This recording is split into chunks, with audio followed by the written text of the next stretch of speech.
Hello everyone, welcome to Chetan Bharat learning.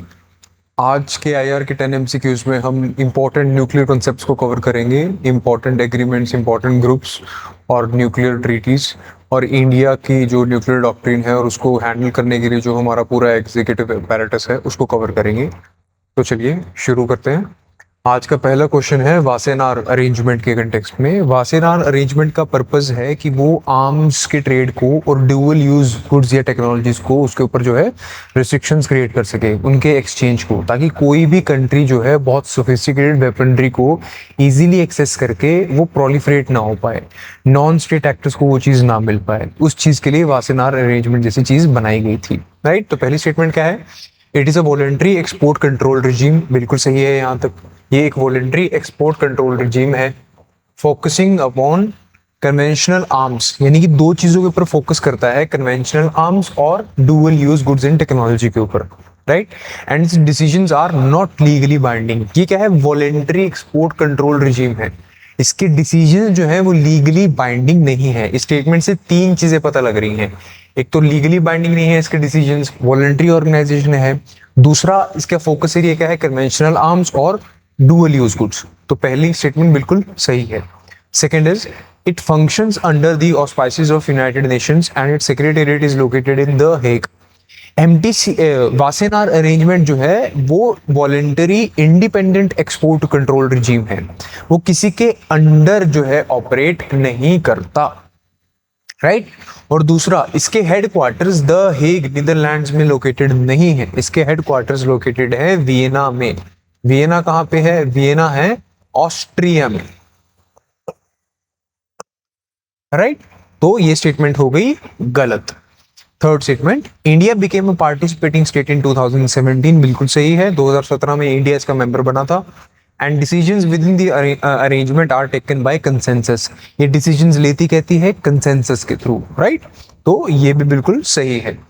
First and third statement are right. पूछा क्या गया है? करेक्ट आंसर क्या होगा? D, 1 and 3 only. Now second question. Second question is in text of Australia group. Australia group का भी लगभग similar सा पर्पस था। इसमें दो चीजें ऐड हो गई थी, केमिकल एंड बायोलॉजिकल वेपन्स का कंट्रोल। राइट, तो पढ़ते हैं statement. It is a multilateral, multilateral का मतलब बहुत सारी कंट्रीज है इसके अंदर, मल्टीलैटरल एक्सपोर्ट कंट्रोल रिजीम। पहली चीज जो आपको नोट करनी है, and aimed at preventing the spread of. अब इसका एम क्या है, ऑब्जेक्टिव क्या है? Aimed at preventing the spread of chemical and biological weapons. ये दूसरी चीज जो आपको ध्यान रखनी है। And it harmonises national licensing measures for dual use materials. तो पहली स्टेटमेंट बिल्कुल सही है। Second statement, the Australia group operates under the framework of organisation for the prohibition of chemical weapons. शायद से सुनने में सही लगे स्टेटमेंट, लेकिन ऐसा नहीं है। ये एक multilateral independent voluntary export control regime है। ये किसी के अंडर ऑपरेट नहीं करता। तो ये यहाँ पे क्या है? गलत हो गई। Secretariat is located in Geneva Switzerland. Again this is not right. इसके कहीं भी सेक्रेटेरिएट इन लोकेटेड नहीं है, लेकिन फॉर्मल रिजीम है। राइट, तो ये पूरी स्टेटमेंट गलत हो गई है। Third statement, India became a member of the Australia group in 2018। बिल्कुल सही है। Joining after it's entry into missile technology control regime. देखिए, हम एमटीसीआर के जो मेंबर बनी थी इंडिया, वो बनी थी 2016 में। वासेनार अरेंजमेंट की इंडिया मेंबर बनी थी 2017 में, और ऑस्ट्रेलिया ग्रुप की इंडिया मेंबर बनी 2018 में। ये क्रोनोलॉजी आप ध्यान रखेंगे। राइट, तो ये स्टेटमेंट बिल्कुल सही है। ऐसा कोई प्रिंसिपल नहीं है कि ऑस्ट्रेलिया ग्रुप में शामिल होने से पहले आपको एमटीसीआर का मेंबर बनना पड़ता है। राइट, ये सिर्फ एक फैक्ट है जो बिल्कुल सही है। तो यहाँ पे जो सही स्टेटमेंट्स है वो फर्स्ट और थर्ड है, और जो गलत है वो सेकंड है। क्वेश्चन देखते हैं क्या पूछता है। क्वेश्चन पूछ रहा है करेक्ट कितनी है। तो हमने देखा था कि फर्स्ट और थर्ड स्टेटमेंट करेक्ट है, so option will be C. Right, now third statement, MTCR के कंटेक्स्ट में, एमटीसीआर जो रिजीम है ये मिसाइल टेक्नोलॉजी प्रोलिफरेट ना हो उसके ऊपर रिस्ट्रिक्शंस बनाने के लिए बनाया गया था। न्यूक्लियर बॉम्ब को बनाने से कुछ नहीं होता। उसको बनाने के लिए आपको किसी पे अटैक करने के लिए एक वेपनरी चाहिए जिसपे आप न्यूक्लियर वॉरहेड को लगा सको, और वो वेपनरी किसी भी दुनिया के किसी भी कोने में अगर कोई भी कंट्री है उसके ऊपर अटैक कर सके। राइट, अब वो वेपनरी क्या होती है? वो होती है मिसाइल्स। मिसाइल को बनाना आसान नहीं है, उसके लिए आपको बहुत ज़्यादा सोफिस्टिकेटेड टेक्नोलॉजी चाहिए। डिफरेंट डिफरेंट तरीके की मिसाइल्स होती हैं, सुपरसोनिक, सबसोनिक, हाइपरसोनिक, राइट। अब इन मिसाइल्स को जैसे जैसे सोनिक की स्टेज बढ़ती रहेगी, यानी कि स्पीड बढ़ती रहेगी मिसाइल की, वैसे वैसे वो रडार सिस्टम्स को ब्रीच कर सकती है इजीली। वो टेक्नोलॉजी बहुत सोफिस्टिकेटेड है, हर कंट्री के पास नहीं होगी, इसीलिए उस टेक्नोलॉजी को प्रोलिफरेट होने से रोकने के लिए एमटीसीआर को बनाया गया था, राइट। अब उसके कंटेक्स्ट में स्टेटमेंट हम देखते हैं। It is a multilateral export control regime. पहली चीज आपको जो नोट करनी है, that aims to prevent, what it aims to, it aims to prevent proliferation of missiles and unarmed aerial vehicle technology। Important है, यूएवीज का वॉर में role बढ़ गया है, तो इसीलिए यूएवीज के कंटेक्स्ट में अगर कोई भी ट्रीटी, कोई भी ऐसी चीज है जो उसको कंट्रोल करने की कोशिश करती है, तो वो इंपॉर्टेंट हो जाती है, राइट। एमटीसीआर पे क्वेश्चन भी पूछा गया है। In fact MTCR, Wassenaar, Australia group, तीनों पे जो है यूपीएससी ने क्वेश्चन पूछ रखा है। तो ये इसका क्या है, ऑब्जेक्टिव है। दूसरी चीज जो आप हमेशा याद रखेंगे, अब एक जो specific point, aerial vehicle capable of what, capable of carrying 500 kg payload to at least 300 kilometres. इन मिसाइल्स को, इन यूएवीज को जो है आप इन टेक्नोलॉजी को प्रोलिफरेट होने से रोकेंगे, तो ये बिल्कुल सही है। बेसिकली इसके अंदर दो लिस्ट बनाई जाती हैं, म्यूनिशन लिस्ट और जो है एक दूसरी लिस्ट होती है वो है टेक्नोलॉजी लिस्ट। ये इसमें नहीं, वासेनार अरेंजमेंट में बनाई जाती है। वासेनार अरेंजमेंट के अंदर दो लिस्ट बनाई जाती हैं। एक लिस्ट का नाम होता है म्यूनिशंस लिस्ट, दूसरी लिस्ट का नाम होता है list of dual technology goods. और उन्हीं लिस्ट के बेसिस पे जो गुड्स होते हैं, अब ऑस्ट्रेलिया ग्रुप और एमटीसीआर अपनी लिस्ट को अपडेट करते हैं। लेकिन जो ये दो लिस्ट हैं, ये बनाई किसके अंडर जाती हैं, वासेनार अरेंजमेंट के अंदर, एमटीसीआर के अंडर नहीं बनाई जाती, ये ध्यान रखना है, right. Second statement is the MTCR was established in 1996, बिल्कुल सही है। Under the aegis of United Nation, नहीं, गलत है। ये एक multilateral, again multilateral independent informal export control regime है। अब मल्टीलैटरल इंडिपेंडेंट इनफॉर्मल का मतलब इसका सेक्रेटेरिएट नहीं होगा, ये किसी के अंडर नहीं होगा, तो ये जो चीज है ये हो गई गलत। सेक्रेटेरिएट इन वियना ऑस्ट्रिया नहीं, वासेनार अरेंजमेंट के सेक्रेटेरिएट वियना ऑस्ट्रिया में है, एमटीसीआर का कहीं कोई सेक्रेटेरिएट नहीं है, तो ये भी क्या हो गया, गलत। Third, India became a full member of MTCR in 2016, हमने पिछले क्वेश्चन में देखा था, तो बिल्कुल सही है। Which has enabled it to access high end drone technology and missile components from other countries, ये बिल्कुल सही है। अगर आप एमटीसीआर के मेंबर हो, so other countries will trust you, right. तो थर्ड कंट्री बिल्कुल, थर्ड स्टेटमेंट बिल्कुल सही है। क्वेश्चन में पूछा क्या गया है, करेक्ट पूछी गई है। तो फर्स्ट और थर्ड, अगेन सिर्फ फर्स्ट और थर्ड सही है, so answer will be C, 1 and 3 only. Now fourth question is in context of nuclear supply group. जब एनपीटी आई 1968 में वो साइन के लिए ओपन कर दी गई, तो उसके बाद कंट्रीज में डिस्क्रिमिनेशन सा हो गया कि एक होगी न्यूक्लियर वेपन स्टेट्स और एक होगी non nuclear weapon state. India के लिए न्यूक्लियर वेपन को डेवलप करना बहुत इंपॉर्टेंट था, क्योंकि हमें पता था कि चाइना ने पाकिस्तान को एड करना शुरू कर दिया है। 71 के बाद बेसिकली जब पाकिस्तान वॉर हारा और पाकिस्तान के दो टुकड़े हो गए, तो पाकिस्तान ने अपनी पूरी माइट लगा दी कि वो एक न्यूक्लियर वेपन बना सके। भुट्टो ने सरेआम ये कह दिया कि हम घास खा के जी लेंगे, लेकिन हमें जो है अपनी प्रोटेक्शन करनी है, राइट। तो अब उन्होंने अपना न्यूक्लियर जो है वेपन प्रोग्राम शुरू कर दिया। अब इंडिया को उसको टैकल करना था। अब इंडिया उसे टैकल कैसे करेगी, इंडिया को भी अपना न्यूक्लियर वेपन प्रोग्राम शुरू करना था। अब हमने कभी नहीं कहा कि हम न्यूक्लियर वेपन बनाना चाहते हैं, but implicitly we need a nuclear weapon. हमने पहला पीसफुल न्यूक्लियर एक्सप्लोजन टेस्ट, जो PNE nuclear explosion, peaceful nuclear explosion test किया, वो किया पोखरण रेंज में, जिसे ऑपरेशन स्माइलिंग बुद्धा भी कहा जाता है। Indira Gandhi was prime minister during that time. Operation smiling Buddha करने के बाद अब कंट्रीज जिनके पास न्यूक्लियर वेपन था, जिन्होंने एनपीटी को साइन कर रखा था, नॉन न्यूक्लियर वेपन स्टेट्स और न्यूक्लियर वेपन स्टेट्स, वो सब इकट्ठा हो गई। उन्होंने कहा कि आज के बाद अगर किसी कंट्री से कोई न्यूक्लियर टेक्नोलॉजी या न्यूक्लियर टेक्नोलॉजी से रिलेटेड कोई टेक्नोलॉजी अगर जाएगी, तो वो NSG की परमिशन के बिना नहीं जाएगी। अब ये बात हो गई, या फिर उसी कंट्री के पास ही जाएगी जो NSG की मेंबर होगी, राइट। इंडिया ना तो NSG का मेंबर, ना इंडियन एनपीटी साइन कर रखा है। 1974 के बाद बेसिकली इंडिया का न्यूक्लियर बॉयकॉट हो गया। वो उस बॉयकॉट होने में सबसे बड़ा आता है NSG का, न्यूक्लियर सप्लाईज ग्रुप, राइट। अगर कोई भी कंट्री किसी कंट्री को एक जो है एक्सेप्शन देना चाहती है, फॉर एग्जाम्पल, अगर न्यूक्लियर सप्लाई ग्रुप चाहता है कि एक कंट्री को एक्सेप्शन दी जाए कि ठीक है उसने नई एनपीटी साइन कर रखी है लेकिन फिर भी वी ट्रस्ट देम, तो उसके लिए सभी न्यूक्लियर सप्लाई ग्रुप्स के मेंबर को कंसेंसस से वोट करना पड़ता है। अब 2008 में इंडिया और अमेरिका की डील हो गई, न्यूक्लियर डील। अमेरिका ने अपनी पॉलिटिकल लॉबिंग से और इंडिया ने अपनी पॉलिटिकल लॉबिंग से एनएसजी से क्या ले ली, एक एग्जम्पशन ली। अब इंडिया के साथ कंट्रीज जो हैं वो न्यूक्लियर टेक्नोलॉजी में ट्रेड कर सकती हैं, राइट।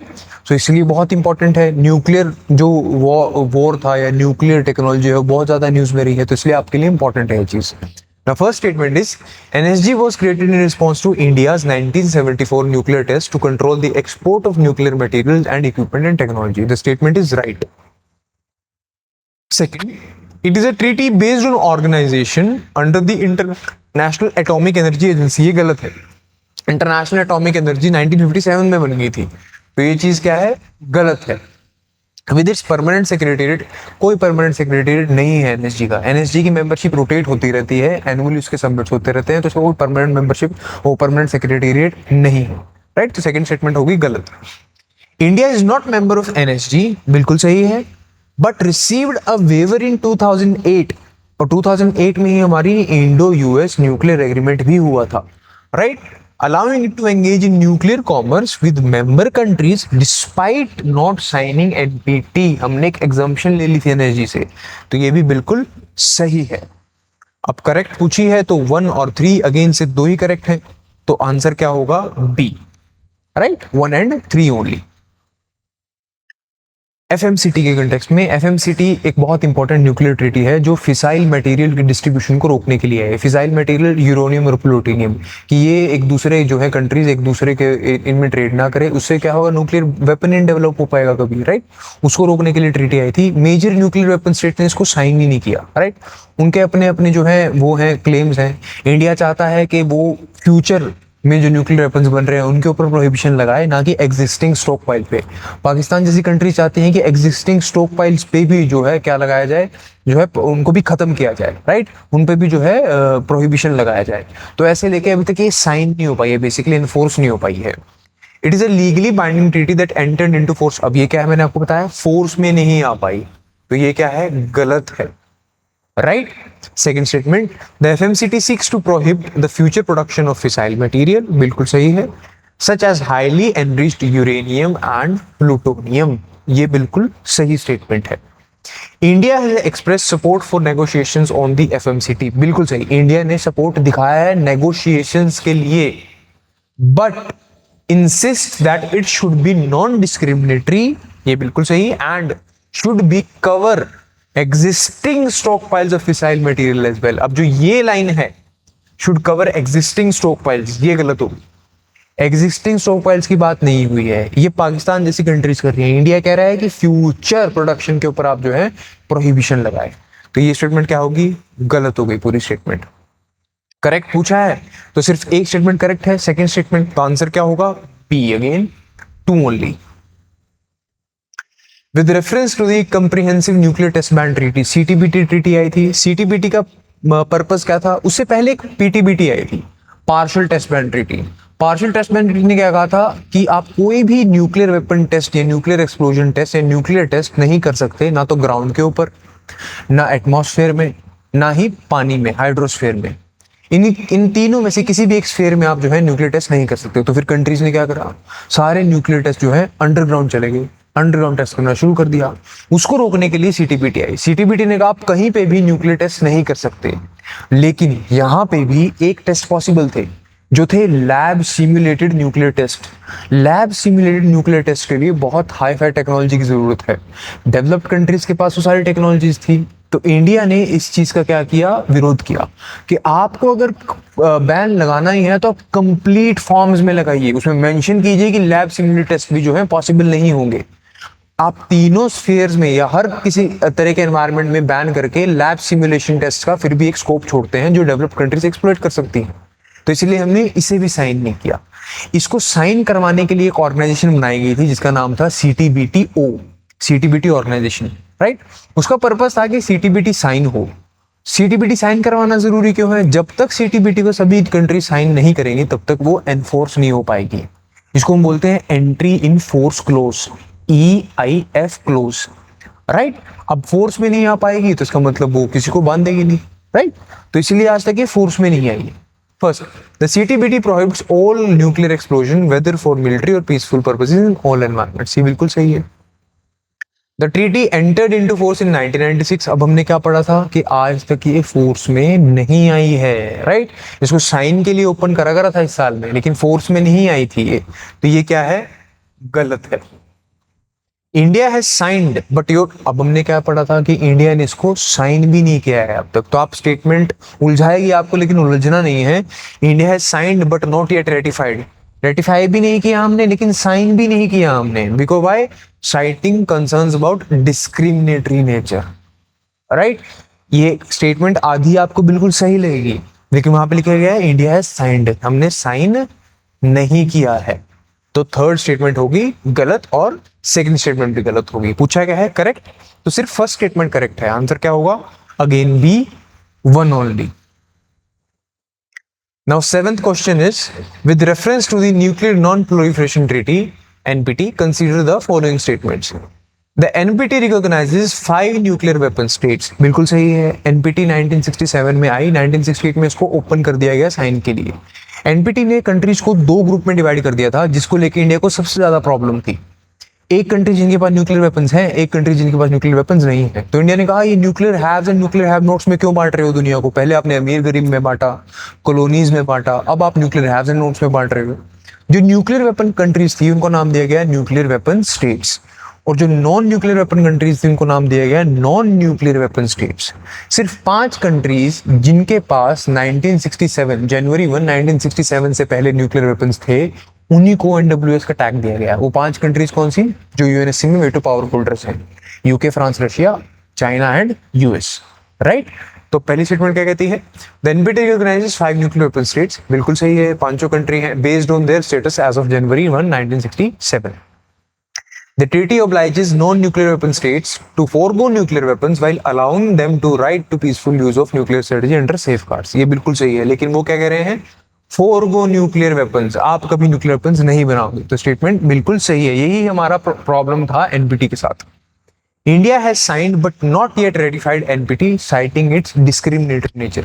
इंडिया ने साइन कर दिया है लेकिन रेटिफाई नहीं किया है एनपीटी को, क्योंकि उसके डिस्क्रिमिनेटरी नेचर के अकॉर्डिंग। अब यहाँ पे ध्यान रखना है, जैसे पिछले क्वेश्चन में ध्यान रखा था, हमने साइन भी नहीं किया है उसे, राइट। तो उलझना नहीं है बिल्कुल भी, हमने उसे साइन भी नहीं किया है, रेटिफिकेशन की तो बात ही नहीं होती, राइट। हमने साइन क्यों नहीं किया है, क्योंकि उसका डिस्क्रिमिनेटरी नेचर, राइट। इसने पूछा क्या है, करेक्ट पूछा है। थर्ड स्टेटमेंट हमारी गलत है, फर्स्ट और सेकंड स्टेटमेंट हमारी सही है, तो आंसर क्या होगा, ए, 1 and 2 only. 8th question is regarding India's nuclear doctrine. हमारी न्यूक्लियर डॉक्ट्रिन के ऊपर क्वेश्चन है, जो 2003 में ऑफिशियली बनाई गई थी। के सुब्रमण्यम जो है चेयरपर्सन थे, जिन्होंने न्यूक्लियर डॉक्ट्रिन का ड्राफ्ट तैयार किया था, right. K Subrahmanyam was also father of S Jaishankar ji, right. तो हम पढ़ते हैं क्या है, India has adopted a policy of no first use, बिल्कुल सही है ये। Pledging that nuclear weapon will be use in retaliation against a nuclear attack on Indian territory और इंडियन फोर्सेस प्रेजेंट एनीवेयर। ये स्टेटमेंट बिल्कुल सही है, राइट। नो फर्स्ट यूज की पॉलिसी है, और क्या लिखा हुआ है, will be used in retaliation against nuclear attack. ध्यान रखना है, यहाँ पे विल बी यूज्ड ओनली अगर लिखा है तो वो गलत हो जाएगा। हम पढ़ेंगे क्यों गलत हो जाएगा, तो ओनली यहाँ पे नहीं लिखा है, इसलिए स्टेटमेंट बिल्कुल सही है। Second statement, India's doctrines allows for the use of nuclear weapon in retaliation not only against nuclear attack, but also against any kind of chemical and biological weapon attacks। इसलिए मैंने कहा अगर ओनली लिखा होता तो गलत हो जाता। तो ये क्या है, सेकंड क्वेश्चन की स्टेटमेंट बिल्कुल सही है। Which of the statement given is our correct? Statement दोनों में से करेक्ट कौन सी है, तो दोनों स्टेटमेंट्स करेक्ट हैं, answer will be C, both 1 and 2। 9th question, nuclear command authority. Nuclear command authority हमारा अपरेटस है कि हम किस पे न्यूक्लियर वेपन जो है चलाएंगे, नहीं चलाएंगे, चलाया जाएगा तो कैसे चलाया जाएगा, कौन उसे एग्जीक्यूट करेगा, कौन सी फोर्स जो है रिस्पॉन्सिबल होगी उसे एग्जीक्यूट करने के लिए, military, army, navy, air force, right, which unit. तो उसके कंटेक्स्ट में न्यूक्लियर कमांड अथॉरिटी बनाई गई थी। अब पढ़ते हैं क्या है। न्यूक्लियर कमांड अथॉरिटी बेसिकली दो पार्ट्स में डिवाइडेड है। पहला पार्ट है पॉलिटिकल काउंसिल, दूसरा पार्ट है executive council, right. Political council को चेयर करते हैं प्राइम मिनिस्टर, जो डिसीजन लेती है कि पास होगा या नहीं होगा, न्यूक्लियर वेपन मारा जाएगा या नहीं मारा जाएगा। दूसरा है executive council. Executive council political council के डिसीजन को एग्जीक्यूट करता है। इसे हेड करते हैं नेशनल सिक्योरिटी एडवाइजर। अब एग्जीक्यूटिव काउंसिल के अंडर भी एक यूनिट है जिसका नाम है strategic force command, SFC. SFC क्या है? एक ट्राई सर्विस यूनिट है आर्मी, एयर फोर्स और नेवी की, जिसके हाथ में न्यूक्लियर अटैक को इनिशिएट करने की क्या है, पूरी पावर है। लेकिन उसे एग्जीक्यूट काउंसिल कहेगा कि कैसे करना है, कहाँ करना है, किस तरीके से करना है, और करना है या नहीं करना है ये बताएगी सबसे बड़ी अथॉरिटी पॉलिटिकल काउंसिल, राइट। अब पढ़ते हैं क्वेश्चन क्या है। The first statement is the NCA is chaired by the Prime Minister of India, बिल्कुल सही है। And has sole authority to authorise the use of nuclear weapons, ये भी बिल्कुल सही है। सिर्फ एक यूनिट है जिसके पास अथॉरिटी है न्यूक्लियर पर यूज करने की, वो है न्यूक्लियर कमांड अथॉरिटी, जिसे चेयर करते हैं प्राइम मिनिस्टर। प्रेसिडेंट नहीं है यहाँ पे, तो हमें याद रखना है प्राइम मिनिस्टर है। So first statement is right. The Strategic Force Command, which is responsible for management and operational control of India's nuclear arsenal, functions under the administrative control किसका है इसके ऊपर? NCA's Executive Council का। Political control Political Council का ही होगा end of the day, लेकिन administrative role किसका है? Executive Council का, जिसे हेड करते हैं National Security Advisor of our country। तो दोनों स्टेटमेंट बिल्कुल सही हैं। आंसर होगा C, both 1 and 2, right. This is all for today. आज के लिए 9 ही क्वेश्चंस थे, क्योंकि इतने ही पॉसिबल थे। इसमें मैंने कोशिश की है कि सारी निटी-ग्रिटीज को कवर कर लिया जाए। आई होप आपको समझ में आया होगा। If there are any doubt तो आप जो है प्लीज पूछें। Thank you very much.